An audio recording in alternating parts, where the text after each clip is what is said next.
And we're back for another episode of Standpoint. I'm Gabe Groisman, and what a week we've had. The biggest win that we ever could have imagined, the full sweep of the swing states. Donald Trump really brought it home for us, and we saw it down ballot all over the country. And with us to discuss this, we wanted to wait till the end of the week to really just let the dust settle. Not all the races are closed, but almost all of them are. I was so excited to invite my good friend, Congressman Carlos Gimenez, former mayor of Miami-Dade County. His bio is one that's impressive. He's done everything from being a fire chief to a city manager. He's a great husband and father and grandfather, and he's been making a splash ever since he touched ground in Washington, D.C. They didn't know what hit them, I think, when Miami arrived with Carlos Gimenez, but you've really hit the ground running, so I'm so happy to have you here. Thanks so much, Carlos. It's my pleasure, man. Yeah, absolutely, and thank you for the kind words. Yeah, of course. Listen, this is the week of big news, especially for us gloating Republicans this week, right? Where, for so many months, we were told all these lies from the media, and it's tiring, right? It's tiring in a way where you can't even get the messaging out of what's happening. Just big picture, what do you think happened? For one, I think that the biggest loser of this entire episode of this entire season, presidential, campaign season, is the media. And also the Democrats themselves. They thought that lawfare somehow was going to do something to Donald Trump, that he was going to make him unelectable. And for the first time in, 30-something years, a Republican presidential candidate is actually going to win the popular vote. So it shows you how much of all that worked. They called him a Nazi, a fascist, a sexist, a misogynist. Every is there is. Nothing worked because all of it was lies, and then you could tell. They just went so overboard that the American people aren't dumb. They're not stupid. They know when they're being lied to, and so that's the one thing I got. The biggest loser was the media. Yeah, definitely. Then lawfare was another big loser, and then the ideology. Simple as that. The failed 4 years that we've seen with Biden and Harris. The skyrocketing price of food and items, and then energy, the border, millions and millions of illegal immigrants coming into the United States. And look, I'm an immigrant. We need immigration, but we need legal immigration. We need to be done right.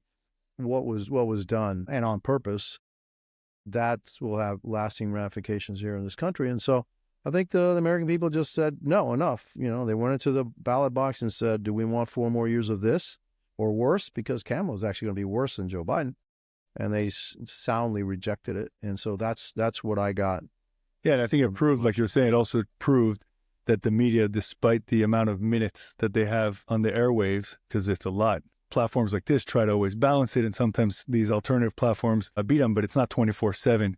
But their influence is zero, is what we've learned. Just like celebrity endorsements, and the strategy that they took as a whole was bizarre to me, which was every single one of the issues that you mentioned, whether it's open borders, right, about 15 million plus people coming in illegally that we even know of, or inflation, which is everybody feels it in their pocketbook, no matter what economic level they are, lower class, middle class, or upper class, everybody's feeling it the same.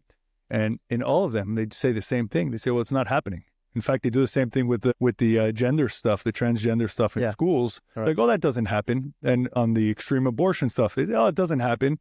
And it's a form of gaslighting that is offensive to the American people. Yeah, well, one of the things I tell my friends all the time is that listen to what the Democrats are saying and what they're accusing the Republicans of doing. That's exactly what they're doing. And so they accuse us of having being in cahoots with the Russians in 2016 for election interference. It was the Democrats who were actually in collusion with the Russians, trying to derail Donald Trump, and then painted him as some kind of a Russian agent, when in fact they were the only ones that actually gave money to the Russians to create a false dossier that actually tried to interfere in our elections. And so, we're the ones trying to censor. We're not trying to censor anybody. They're the ones that are trying to censor people left and right.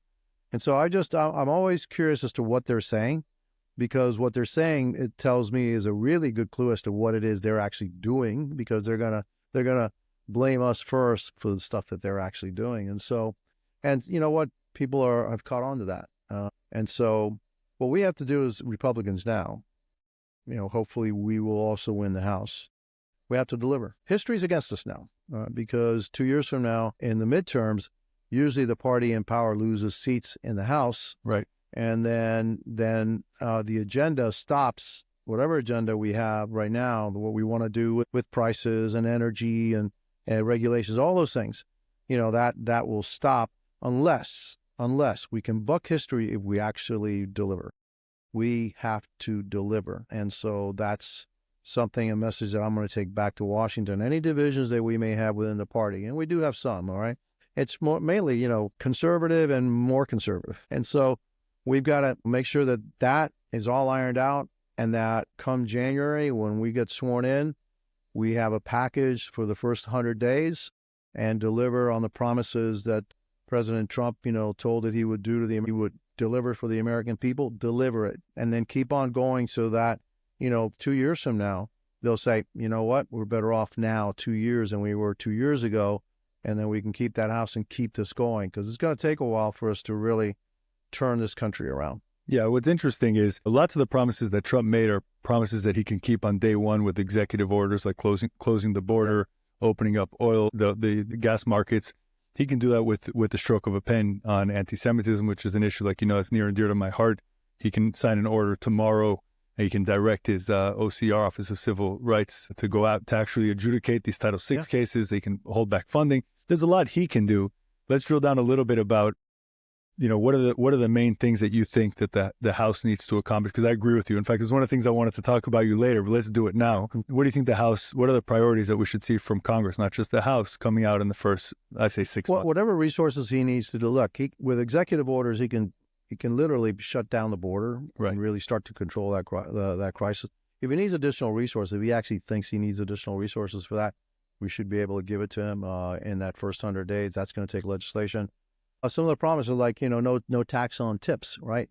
That takes legislation. Right. He just can't, with a stroke of the pen, he can't do that. Some of the spending some money that has yet to be spent by the executive, IRA money, et cetera, Inflation Reduction Act, which only does is increase inflation. All that Green New Deal stuff, those billions and trillions of dollars that are going out, whatever hasn't, and I believe right now the Biden administration is doing what it can to shove that money out the door. Whatever is not out, we need to stop, and we need to bring that back. Maybe redirect some to things that we really need in order to cut down on our deficits and the things that we actually need. But most of it, put it back in our pocket because it's actually not necessary. We also need to put legislation in effect about the deep state and the regulatory environment, the rulemaking of the administrative branch, the rules that have already been promulgated by this administrative branch that we have to take back. I mean, it's in response to the Chevron reversal. Chevron, right. The president can do a lot in that respect, but we've got to set things in motion or put things in law that will make it much more difficult for the administration to write rules that will have the effect of law, that could have the effect of saying, look, yeah, we're going to frack. Yeah, we're going to frack. Okay, fracking is going to be allowed. Yeah, but when you write regulations that make it impossible for anybody to invest in fracking, and when you have 2 years, you're going to have a pro-fracking or your pro drilling, pro-energy exploration agenda, and then 2 years later, you're going to have a negative, right? You're not going to be able to get the investment because these are long-term investments. So we have to set things in place that, no, it has to be stable so that the investor knows that this is not one administration to another, that it's a stable platform, that your money will be well protected, and that, yes, that investment can come to fruition. One of the things they did that was interesting, and right in the beginning of this administration, through the EPA was, or the entity that actually is the one that looks over pipes, right? They put a little zinger in there that says, yeah, we can give you a permit, but for any reason, at any time, we can come by and pull it. So here you are, an investor. Am I going to invest $100 million of my money? I've got the permit now, but tomorrow some bureaucrat can say, no, we want to pull the permit, and your investment is gone, right? Those things have to stop. We have to start pulling regulations and reducing the regulations. There's $3 trillion of regulations right now annually. Did we see those regulations come back? Because, I mean, Trump took an axe to lots of those regulations his first time around. Yeah, but a lot of those regulations also, I think we're going to have to say to the administration that, hey, you can't write regulations that will cost more than X. And right now, I think we have like $100 million threshold, and I think that's too high. All right, to be honest with you, we got to bring that down because you can, 10 $100 million regulations, that's $1 billion. Right. So now I think we're going to have to pull that and move it down. I'd rather see that regulations, rulemaking, etc. Yes, Congress can't make those rules because it's really complicated. But whatever rules are made by the administration needs to come back to Congress to get approved because these bureaucrats actually have more power probably than Congress. And we also have to do a better job of writing legislation so that the gaps in it, the discretion given is not too great so they can't wiggle through it. Those are the things that I've learned in my 4 years in Congress that we need to fix in order to, start fixing the country and put it back on the right path. Yeah, lots of people think that Congress passes a law and then it just happens, but then it goes into the regulatory state and it either fast tracks it, which almost never happens, or it buries it, sometimes intentionally and sometimes just because that's the way the system has worked dysfunctionally. It is right? Dysfunctional. What's interesting is when Trump came in the first time, lots of people thought he was going to rebuild the American infrastructure just because of his background as a builder and as a developer. He didn't really do much of that, and that's what Biden came in. That's one thing, I guess. The idea was positive, like, hey, let's rebuild America. The price tag was ridiculous, and the implementation was ridiculous. Yeah, he added more stuff in that was totally had. Oh yes, that had nothing to do with infrastructure. Had all this the Green New Deal stuff and ideology and all this other stuff. There was really maybe $600 billion of it, may have been infrastructure, maybe. All right, the other $500 billion, $600 billion was all fluff and then payoffs to his political. I agree. I didn't have the number, but I agree with that 100%. And by the way, people don't realize the Green New Deal, which most people haven't read. I have. It's not so long or complicated. It's been implemented. Even though it hasn't passed, it doesn't matter. It's about Democrats, about a set of ideologies that should be implemented in every piece of legislation that's passed. And that's what they've been doing. And Kamala was at the head of that as a co-sponsor. Although they can't say two sentences without saying climate change. Right. But what are we going to do with those $600 million worth of projects if they haven't already gone out? Just sort of good infrastructure projects. The good infrastructure projects we should maintain, but those things like, they're paying, I don't know how many millions per charging station. Oh, yeah. For electric. When Tesla was building a whole network by itself with absolutely no government subsidy, Ford was doing the same thing. Look, if they want to build that infrastructure or they want to sell these cars, build the infrastructure. I don't know why we have to do that, or the taxpayer has to do that. Then this whole thing about, you have to produce electric cars, right, in order to meet some kind of standard. No, that should be this should all be market driven. Look, if we are really serious about reducing carbon emissions around the world, right? The fastest way to do that with the most results is to substitute American natural gas for Chinese coal. Why? Well, when you burn natural gas instead of coal, you get a 60% reduction in carbon emissions, but you get like a 98% reduction in other particulate matter. The Chinese are building one coal-fired electric plant every week. That's crazy. Every week. Yeah, we don't care here because we don't see it. No, as if it doesn't impact our environment. Go to China. Right. Go to China and then try to see if you can see the sun. You can't. I was in China in 2017. And one of the things that struck me was, hey, man, I can't see the sun. You can't see the sun because of this thing. I mean, this haze, okay, that's over all these major cities. Why? Because the way they power their cities, the way they're powering their industries, the stuff that supposedly, look, they create solar panels and windmills, supposedly clean, using what kind of energy? Coal-fired energy. So for every pound of carbon dioxide less that we produce in the United States, they produce 2 more. And they're supposed to be a developing country. They're not bound by the Paris Climate Accord. Are we completely out of our minds? We're completely out of our minds. We should be shaming them and said, hey, we've got clean gas here. You convert to that and you will be reducing by 50%. the world's carbon emission. No, and the geopolitics around it aren't so complicated, right? We rely on the world's worst actors for our gas and for our natural gas, for our oil, for our crude oil, for our chips, for things that we're relying on now, for our minerals to build batteries, for lithium. Even though we can find lithium here as much as we need, I think in Utah or in that region, but we don't want to affect our homeland. So we do it somewhere else where they have no regulations and they destroy the environment, and then we're reliant upon them. Well, what happens is that China is getting its lithium from South America. Right. They're getting it from Chile and Peru. I think, I'm not sure Bolivia, but 70% of it.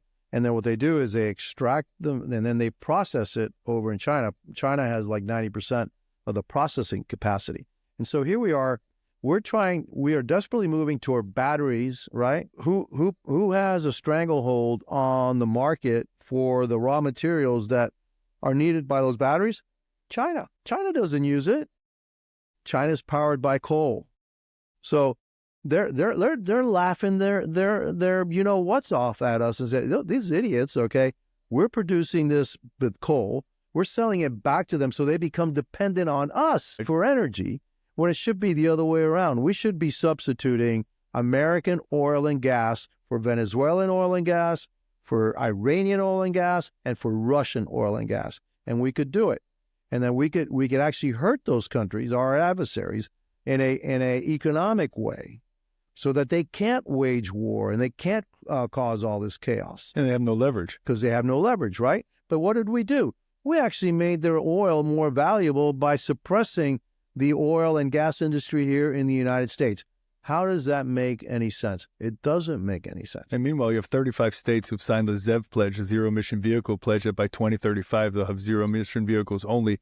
And if you speak to any of the folks there, which I have in any of these states, they all tell you, well, it's aspirational. They know it's nonsense. It's bullshit. Right, We don't say it here. It's total bullshit.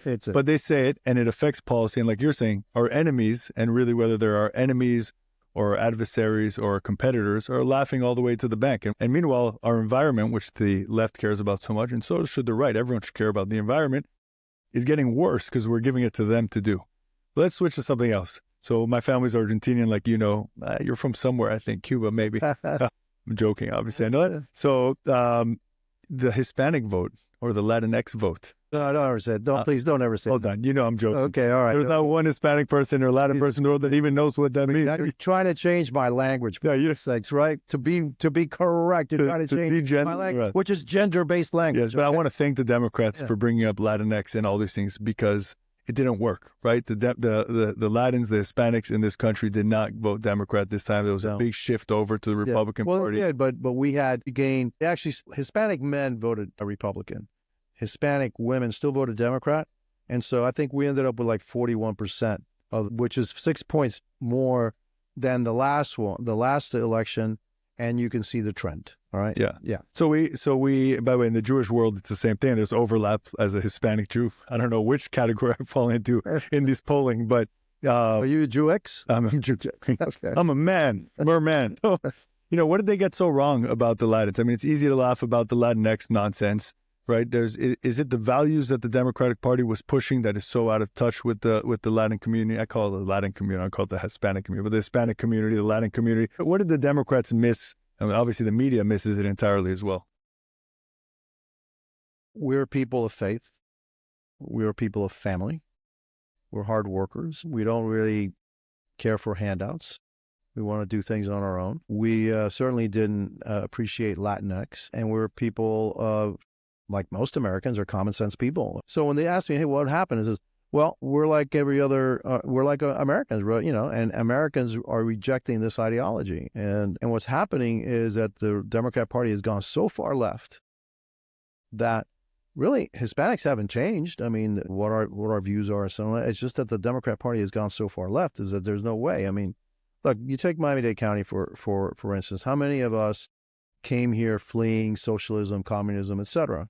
And when you see a party that's actually starting to embrace those ideologies, self-proclaimed socialists like AOC, Bernie Sanders, and then you put a candidate up that actually was rated left of Bernie Sanders, the self-proclaimed socialist. And spent her last day on the campaign trail with AOC by her side. Right. And so you're like, you know, we're like, no, we're not there. All right. And so that's what happened. But the left and some of the, the media is trying to say that somehow it's misogynist. We don't like women. We don't like black women, whatever, right? And they just don't get it. No, it's not that. We don't like the ideology. We're not buying what you're selling. That could have been Tim Walz. If he would have been the presidential nominee, we're not buying what he's selling because he's also to the left of Bernie Sanders. So we're not buying it, and they just don't get it. But they look when somebody is rejected, like the Democrats have been rejected in this case, and you're a media and you're with the Democrats, you can't admit that, gee, I've been rejected. Although they should if they were smart and say, oh, They should. I was rejected. Why was I rejected? And not go to the conclusion that somehow because there's some kind of racism, sexism, etc. involved in it.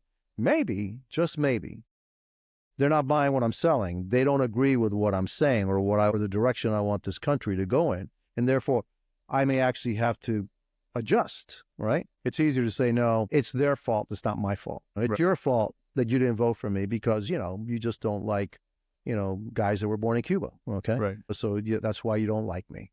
Instead of just saying, well, what is it about me why is it that you don't like me? Okay. It's not that there's something here, my ideology, what I believe, maybe it's something that you don't believe. And so they're completely out of whack, man.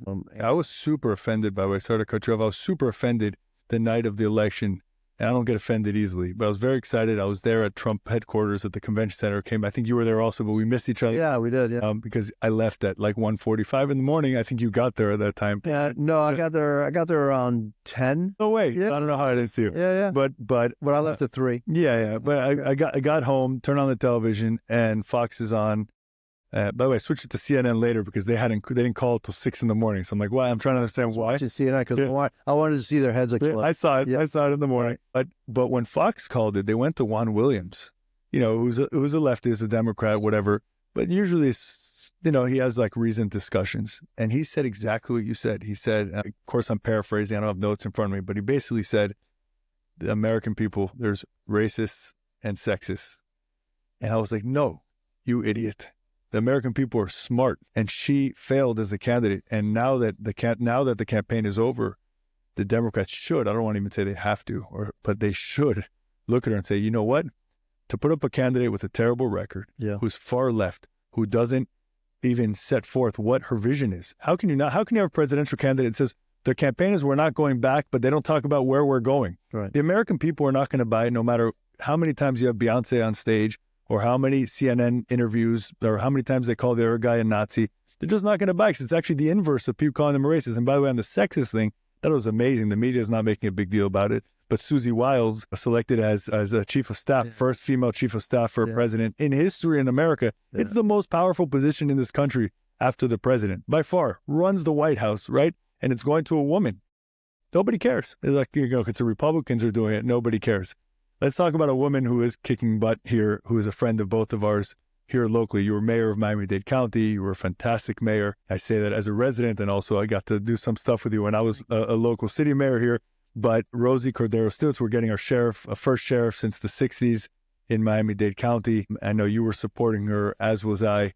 And she did fantastic in the race. So someone who's not political. She's a woman. How could she do fantastic? Well, she's a Latin Hispanic woman. Hispanic guys hate women, right? I mean, so how the heck does she pull that one off? And she outperformed Trump. Of course, not as much as you outperformed Trump, but she outperformed Trump, and she did great. So tell me, what's your relationship with Rosie? I know you got behind her pretty early. No, I was behind her right away. Juan Perez used to be the director of the Miami-Dade Police Department. And he brought her to me and says, look, because I wanted Juan to run. He said, no, he's actually kind of like the village manager of Ocean Reef. So he's got a pretty nice job down there. He says, no, I'm not going to run. I said, okay, fine. And so he said, no, but I got somebody for you. So he brought her to me. And I knew her because we had promoted her during my time as the mayor of Miami-Dade County. And then we spoke for a while, and her experience, et cetera. She's a solid person. And there was a whole bunch of people running on the Republican side. And I'm not going to disparage any of them. Some of them some really shouldn't have been there, but some of them had the experience, et cetera. But I thought she was the best candidate. And so I got behind her right away, early. People said, oh, no, there was a there was a designated winner already, Yeah. right? And I said, no. I hate that. I'm Designated winners, yeah. winner on the Republican side. I said, no, I'm going to go. And I knew him. I knew that individual. Good guy. I liked him and all that, but I just don't think he was as qualified as her to be the sheriff of Miami-Dade County. And so we started running that campaign, and she did really well. She got President Trump's endorsement, and then she won the Republican primary. And then everybody said, well, that's it. It's over because the Democrats are going to win in November. And I said, don't be so sure about that. And ran a campaign, and she did extraordinarily well. I think she won by 12 points, 13 points, and really kicked ass, man. Yeah, so we had her. She was great, We had her on the podcast. She's a friend. I met her, like, I told you earlier, when the Champlain Towers collapsed, and we were there side by side for quite some time. We were together there as well. And it was really just seeing someone of that caliber work, right? Seeing her work in the worst days of our county, right? One of the worst days that we've ever had. And she just rose to the occasion, professional, not political at all, didn't care about getting in front of the camera. She did it when she had to, but she was just there working, getting things done. I said, this is what we need. Listen, public safety is like the number one thing right now. A lot of I zoom in a lot on the Jewish community, but it's just the canary in the coal mine. It's the society we're living in. Yesterday, I was in Nassau County with Bruce Blakeman, my friend. I don't know if you know Bruce. He's county executive of Nassau. You should meet him. He's very close with President Trump, etc. And he has, I think, 2,500 police officers. It's all of Long Island, a lot of Jewish community there. And, and he rules, his police department does not mess around. People can protest, but if you're going to step on the street or if you're going to be violent or aggressive, no questions asked, you're done. And when you were mayor, you had your own police department. There wasn't a sheriff, right? You had a director. But actually, I was the sheriff. Oh, you were as the sheriff. As the mayor of Miami-Dade County, I was the sheriff. There you go. Then you had a director under you, right? And you had your whole department. So I just want to kind of close talking about what happened yesterday in Amsterdam. For those who didn't follow it, an Israeli soccer team went and played Ajax, a soccer team in Amsterdam. And like always in European soccer, and Israel plays in European soccer, most people don't know, because the Arab states won't play against them. So they play in European soccer. So lots of young guys went out to watch the game. It happens all over the region. And after the game, it was an ambush set up that apparently Amsterdam knew about it. The city knew about it. The Israeli embassy sent them a notice ahead of time that they got intelligence on this. They didn't do anything for hours and hours. And it was really just one of these disgusting pogroms where you saw Jews, not all Israelis, but Jews being chased down the streets, beaten, humiliated. I mean, just in ways that were just for hours until the police came out. And I was so happy you were coming in to talk about the public safety aspect of that. You have so many great perspectives. Your standpoint on this is interesting because you were a fire chief, you ran a city, then you ran a county, and now you're a member of Congress involved in Homeland Security and things like that. What do we need to see, beyond the obvious, what do we need to see from our local law enforcement to really keep all of this garbage out of our country? Because it's this summer's protest and the next summer's protest. And it's, of course, not about civil protests. Everyone here knows that, right? We're talking about people that are breaking laws and ruining everybody else's lives. The secret is zero tolerance. So when under the George Floyd riots that were happening in Minneapolis and Seattle and all that, they came down. A lot of those agitators came because there's outside agitators actually coming to town. Yeah, we knew about it. Okay. So they started at the city of Miami, and my guys, I'm talking about Miami-Dade Police Department. We were set, and we were set to go, and we were in riot posture. My orders were, we will protect the right of every citizen to protest. So if anybody's trying to stop them, or we will protect those that are protesting. However, if they step outside and start to destroy property or attempt to destroy property or attempt physical harm to anybody, we have zero tolerance for that. They will be arrested. All right. So we will arrest folks that are trying to disrupt the protesters. We will arrest protesters that are trying to disrupt society. And that was very clear. In the city of Miami, unfortunately, they were handing out water bottles and stuff as some of their police cars were burning. And their police department was given an order not to be in riot gear, not to be prepared. And so as soon as I saw the city of Miami police cars being burned, since I am the mayor of Miami-Dade County, I also have jurisdiction over the city of Miami, I told the Miami-Dade Police Department, you go in there now and you stop it right now. And so if you, at the same time, people were trying to get into Bayside and try to wreck it. And I remember. And we said, okay, in Bayside's in City of Miami again. Also, I said, you go there now and you stop that like right now. And they try to make their way into the Port of Miami. I remember these videos. And you're not going into the Port of Miami. So, and then I established a curfew, a real curfew that when it hit, it was a curfew. And my police department went in and anybody, there's a curfew, you got to go home. And then the next day, the City of Miami established a curfew about half an hour before the curfew that I had. That went, came and went, nothing happened. And then when it was my curfew, my officer said, by order, Mayor Carlos Gimenez, there's a curfew. It stopped. And so after the second day, the outside agitators left. Why? Because they knew that this wasn't a place they were going to play. That is the kind of attitude you have to have everywhere. You're going to protect the protesters, but you're not going to allow them to go outside the lines. And once they know that, then the agitators go away. And then the peaceful people that want to protest, they protest peacefully, right? They just protest. That's your right. That's your First Amendment right. And we will protect you and make sure that you can do what you want to do, protest what you want. As long as you do it in a peaceful manner, you'll have no problems in Miami-Dade County. Yeah, incredible. Listen, we need more of that around our country. Local elected officials, like seem to be really afraid to use their police department. And they always say, well, we don't want it to feel like a military state or a police state. And I say, look, a law-abiding citizen sees a police officer and they're happy to see them. That's in right. my family, we have a thing: if you see a cop, you buy their coffee, right? You're being thankful to see them. It's the criminals that don't want to see them. It's all about expectations. Okay, we're not going to be violent, unless you're violent. If you're violent, if you're breaking the law, we're going to arrest you. Simple, right. Pretty simple. All right. If you're not, we're not. All right. It's not a military state. It's just you have no right to destroy somebody else's property. You have no right to cause bodily harm to anybody else on either side.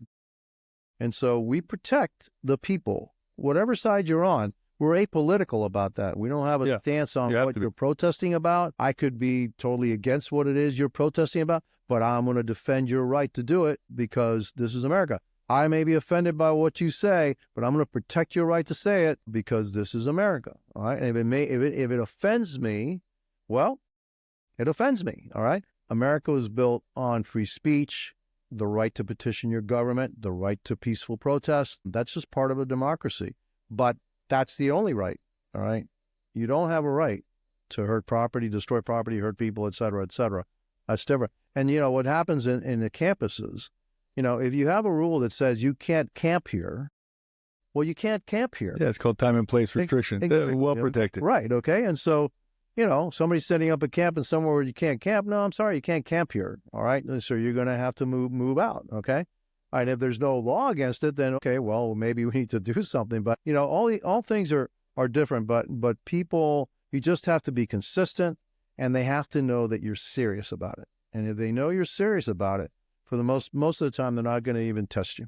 Yeah, and the folks who bring up First Amendment concerns on the right really just have to look at the law and the First Amendment. It's pretty straightforward. I wrote an article in a law review in a legal magazine like a year and a half ago about this. It's with the First Amendment professor from Emory. We did it together because the quote unquote restrictions or the guidelines or the guardrails that are around the First Amendment are pretty easy, right? And they're very well established for decades and decades of Supreme Court precedent and case after case about harassment and intimidation. A lot of it, by the way, has to do with domestic violence and First Amendment defenses to them. And they're there, and people just have to enforce them. Right. But what I do want to end with was why it's important for you to talk about it now, even as a member of Congress, is there something that I learned working with law enforcement is they really care what's coming from the top, right? So if their police chief says something, it matters. But if their mayor says something, it matters too. And if their governor says something, it really matters to them. And that really impacts the way they do their job day to day. So I think as a country, with all the craziness that we're seeing now, this last year, it's been targeted mostly against the Jewish community. But pretty soon, we know when January 20th comes and it's swearing in time for President Trump, we're probably going to see marches again and protests, and they're going to board up Fifth Avenue again in New York City because they burned down their own neighborhoods. And we have to really from the top down say, basta, right? Enough. We're not doing this in our country. You have to give a clear message, not only to your own police department, but to the people itself. And so without a doubt, the police department knew I had their back. had their back. And to the point of, look, let's take mass shootings and stuff. I had told my director, says, I want every patrol vehicle to have an AR-15. I want every patrol vehicle to have enhanced body armor, because we're going to be extremely aggressive against anybody involved in mass shooting. We're not going to sit by like they did in Paris and allow 200 people to die because they're waiting for their SWAT team to show up. Did you see the Orlando police officer last week? There was a shooting. I think it was Halloween. It was Halloween night in downtown Orlando. And if you watch the video, this 17-year-old kid pulls out his gun. It was a handgun. He shot, I think, 10 people. And everyone runs, and he starts running with the crowd. There were cops on the corners because they had their cops out. And the cops sees him, and he wasn't shooting. He was just running.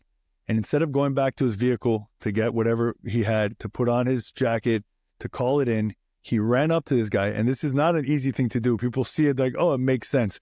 Grabs him by the backpack, sideswipes his legs. He had a gun in his hand, throws him on the ground. The gun went flying, and you hear him yelling, "This is the shooter," because no one understood why. Right?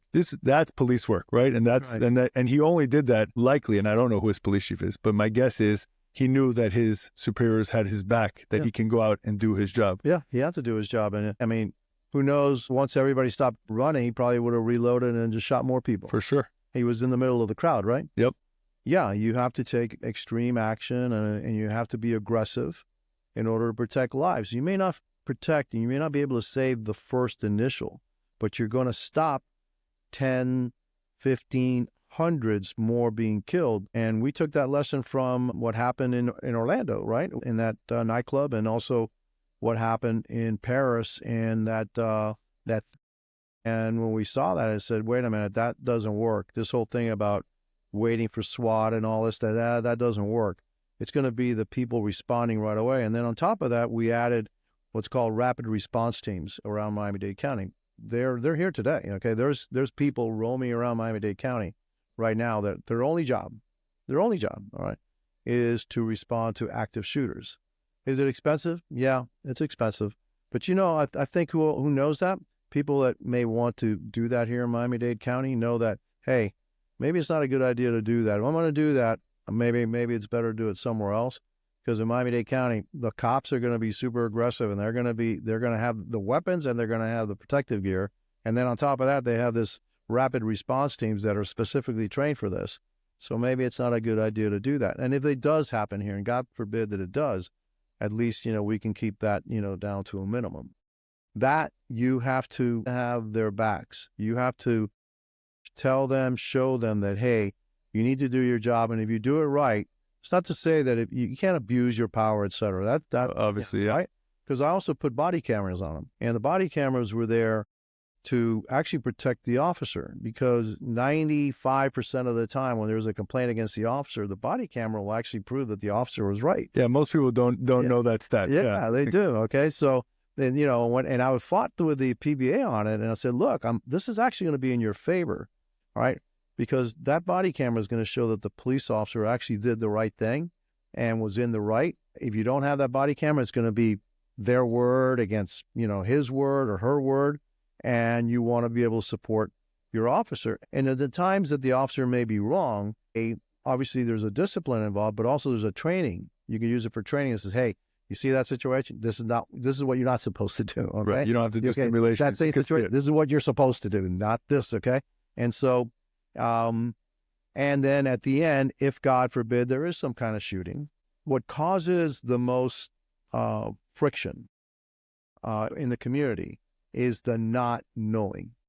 That body camera, for the most part, is going to tell you exactly what happened, what transpired, and then you can tamp down the apprehensions of the community. Because if the officer was wrong, they know that, hey, justice will be served. But if the officer was actually right, they'll also know, oh, well, okay, now the situation's over. We understand why the officer did that, and you'll have much less tension in the community when that happens. And that was also the reasons why I did that with the Miami-Dade Police. So I love that we touched a little bit on this as we're wrapping, because we've had other members of Congress here, and your perspective is so different, because the stuff you deal with in Congress doesn't have much to do with what's happening on the streets and safety and shootings, but it does, right? So when you're out there making decisions on foreign policy, on armed services, on budget, on all these different issues you're having served as mayor and having served as a city manager and as a fire chief, you know how this stuff impacts people's lives on a day-to-day in ways that other people don't. So your perspective is really different. I really do think, I'm not just patting you on the back, I do think that's why you're having so much success being effective in Congress. Sometimes people get to Congress, they sit in their office and they're like, what am I supposed to do now, right? You kind of figured it out rather quickly. So thanks so much. Thanks for coming here. I know we're filming this on Friday afternoon to release on Sunday. You spent the Friday afternoon with us. Thank you. Thanks for all you're doing. And It was super pleasurable, man. amazing. Thanks so much. Okay, thanks. Thank you, everyone. Thanks for listening. Thanks for watching. Make sure to like, subscribe, and follow, and do all the great things you do to support podcasts. And we'll see you next time.